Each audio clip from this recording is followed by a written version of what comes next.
The ongoing conflict in Gaza and Israel has caused immense human casualty, adding to the existing challenges in the Middle East and the North African corridor.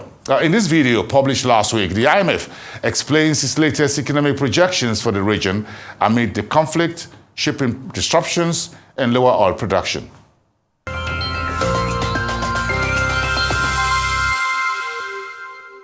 The war in Gaza and Israel caused immense human suffering. While the economic impact has been contained to the directly affected economies, the conflict has heightened uncertainty and risks. And we see uneven economic growth across the region. For 2024, we project a moderate improvement in growth to 2.7% from 1.9% in 2023. Still, this represents a 0.7 percentage point downgrade from last October projections, primarily due to reduced oil production, tight policies, and ongoing conflicts. By 2025, we expect growth to strengthen to 4.2% as the impact of these factors gradually fade. Variation exists within MENA countries. Oil exporters are expected to grow by 2.9% in 2024, up from 1.9% last year, while growth in emerging market and middle-income economies will reach 2.8% this year, down from 3.1% in 2023. In low-income countries, growth will improve but will remain negative at -1.4% in 2024.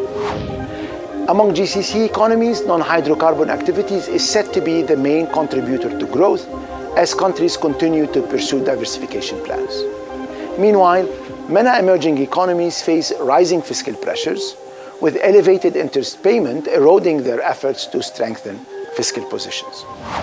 Inflation is cooling in 2024 and is forecast to fall to 15.4% and further to 12.4% in 2025. That said, average inflation is below 10% in most MENA countries if we exclude Egypt and Sudan. Yet, the outlook is subject to higher than usual uncertainty, and recent dramatic events heightened the region exposure to downside risks. On the positive side, the tides may start to turn, with economic conditions projected to improve in 2025 in several countries. In addition, monetary tightening cycles appear to have ended as inflation is approaching its historical average in most MENA economies. Time is of essence for the policymakers. Price stability should remain the focus of monetary policy. Where debt levels remain elevated, policymakers should focus on strengthening fiscal positions to reduce debt decisively. Structural reforms will not only lift medium-term growth and inclusion, but also build resilience. The IMF continues to support member countries in the region with additional financing, policy advice, technical assistance, and capacity development.